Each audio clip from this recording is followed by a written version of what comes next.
أهلا بكم وبأحداثنا الجديدة، وإن شاء الله هنلخص الحلقة مع بعض. مسلسل التمن. وشفنا في نهاية الحلقة اللي فاتت هنا سارة لما جالها تهديد من معتصم، قالها هنا إن نسبة 5% قليلة وبيعرض عليها 10%. بترفض هنا سارة وبتقوله إن هي ما بتحبش تتعامل بالأسلوب ده. بتقوله خلاص احنا تعاقدنا مع شركة تانية والموضوع منتهي. بيقولها هنا ابنك إبراهيم ذكي جدا وبتحس بتهديد. بعد كده بتقلق وبتقول لها تيما ايه اللي بيحصل. بتقول لها في تهديد وانا خايفة على ابراهيم. بتقول لها احنا لازم نتصرف ونتصل بكرم. فعلا هنا زي ما شفنا في نهاية الحلقة اللي فاتت بيتصلوا بكرم، بس كرم هنا ما بيردش. بتقلق جدا هنا سارة وبتقول لتيما انا لازم اتصرف، انا خايفة جدا على ابني، وبتكون قلقانة على ابراهيم جدا. طبعا هنا موجود كمان قدام البيت وبيبصوا هنا من الشباك بيلاقوه موجود هنا في العربية قدام البيت. بيلاقوا أكتر وبيكونوا بيحاولوا يوصلوا هنا لكرم. هنا برضو الاتصال ما بيردش. أما تيما هنا وسارة بيفكروا هيعملوا ايه. بتقول لها أنا لازم أتصرف وأنا ما أقدرش أسكت على حاجة زي دي، أنا قلقانة جدا على إبراهيم. بتهديها تيما وبتقول لها ما تخافيش، أنا معاكي ومش هسيبك وموجودة معاكي لحد ما نشوف حل للمشكلة دي. بيكون هنا بعد كده زين وكرم موجودين في الشركة. بيبتدي يروح الشركة تيما هنا وسارة، وبتقول هنا سارة اللي حصل هنا والتهديد. بيقول لها هنا زين ازاي حاجة تحصل زي دي. طيب خلاص انا هبلغ وسيبي الموضوع ده وانا هعرف ازاي اتصرف. بيحاولوا هنا يهدوا سارة لكن بتكون قلقانة جدا على ابراهيم. كرم هنا بيقول لها اهدي واحنا هنتصرف، بس طبعا كأم مش بتهدى. بيقول لها هنا زين طيب خلاص احنا معاكي وهنروح معاكي كمان البيت لحد الموضوع ما يتحل. بيكون تيما هنا موجودة وحاسة طبعا ان هم مهتمين بالموضوع وبتهديها وبتقول لها اكيد في حل وما تقلقيش. بتقول انا قلقانة فعلا وعايزة اروح دلوقتي البيت فورا. بيكون في اجتماع مهم، وهنا بيقول لها كرم لازم يعني الاجتماع يتم وبعد كده هنتصرف. بيقول لها كمان زين وبيهديها وبيحاول انه يخليها تهدى لان حالتها بتكون صعبة جدا. بنشوف بعد كده في مشهد تاني هنا فراس بيكون هنا في المصنع. بيكون هنا معاه سالم وبيبتدي برضه في كلامه وتهديده وبيقوله انه لازم يجيب له عربية. بيقوله انا ما معيش الفلوس دي. بيقوله اتصرف، انا يعني هفضل كل يوم رايح جاي واتعب في المواصلات، انا لازم يكون معايا عربية.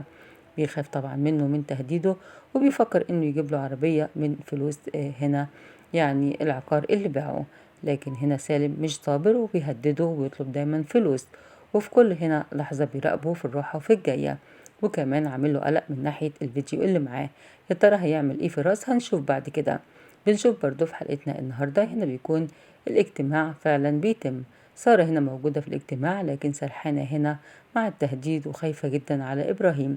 بتيجي بعد كده صباحا بتقولها إن في اتصال من أمينة. بتقلق أكتر وبتروح علشان ترد عليها، بتلاقي الاتصال هنا فصل. بتقلق وبتحاول إن هي تتصل بيها، بتلاقيها ما بتردش. طبعا هنا بتلاقي قلق أكتر وبتكون قلقانة وبتضطر هنا إن هي تمشي وبتسيب الاجتماع. بيروح هنا زين وراها وبيحاول إنه يكون معاها. بعد كده طبعا كرم شايف يعني المشهد ده قدامه وبيحس طبعا إن زين وسارة خلاص كده يعني معاها في كل لحظة، وحاسس إن خلاص الموضوع بالنسبة له انتهى. بنشوف كمان بعد كده بيجي هنا معتصم وبيتصل هنا بهيفاء، بيقول لها على المعلومات وبيقول لها كمان ان في مبالغ تانية مستنياكي. بتفرح جدا بالفلوس دي وبتقول له تمام، وبيتفقوا هنا على حاجات كتيرة هنشوفها بعد كده في حلقتنا اللي جاية. طبعا هنا فرحانة هيفاء بالفلوس دي وخلاص هتديله كل أخبار ومعلومات عن الشركة وعن سارة. بنشوف بعد كده سارة بتروح هنا البيت وبيكون معاها تيما وكمان زين. بيكونوا هنا ما بيلاقوش أمينة ولا إبراهيم. بتقلق أكتر وبتكون محتارة، يا ترى أمينة والولد راحوا فين. وبتفتكر هنا إني يعني معتصم فعلا أذاهم. بتقول أنا لازم أتصرف وابني هيضيع مني. بيقول لها اهدي، ما أكيد ما فيش حاجة هتحصل وأنا هقدر يعني أعرف الموضوع راح لفين بالظبط. بيحاول يهديها لكن برضه في قلق وبتكون قلقانة جدا. بيكونوا موجودين هنا في البيت وبيحاولوا يبصوا في كل مكان، هنا ما بيلاقوش أي أثر هنا لإبراهيم ولا الأمينة. أما هنا بتكون كمان بعد كده يعني سمية متضايقة جدا من اهتمام زين بسارة، وكرم نفس الحكاية سرحان جدا ومتضايق إن هو راح معاها في نفس اللحظة. بنشوف في مشهد تاني هنا نور بتكون عند الدكتورة. بتكون منتظرة طبعا إن هي تقول لها إن هي حامل في ولد، بس هنا بتفاجئهم وبتقول لها إنك حامل في بنتين. طبعا بتتخض هنا نورة وبتتخض جدا، وبتقول لها إزاي اتأكدي؟ بتقول لها دي حاجة يعني قدامي أكيد. بتقول لها هنا يعني نادية وكمان فراس أهم حاجة يكون بصحة كويسة، انتي ليه زعلانة؟ اللي يجيب ربنا كله كويس. طبعا هنا بتتخض وبتتضايق جدا، وكان نفسها يكون يعني ولد أو ولدين، لكن بكده بتتضايق أكتر. بنشوف بعد كده بتيجي هنا أمينة ومعاها إبراهيم.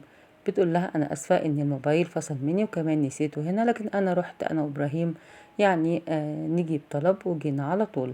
طبعا بتكون هنا ارتاحت سارة لما شافت ابنها وبتاخده في حضنها، وبتحاول إن هي يعني تهدي نفسها شوية.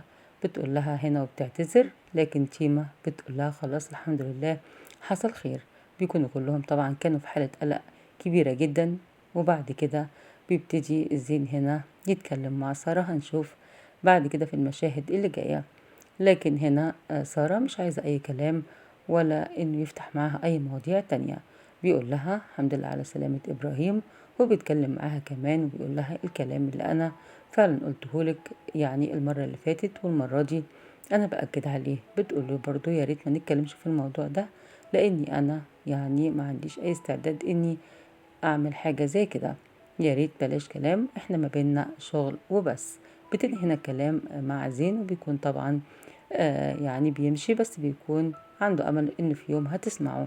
بعد كده بيكون موجود مع كرم زين، وبيسأله كرم ايه الأخبار بينك وبين سارة؟ بيقوله ولا حاجة، هي يعني ما بتردش لا بآه ولا بلأ، وأنا متلخبط جدا.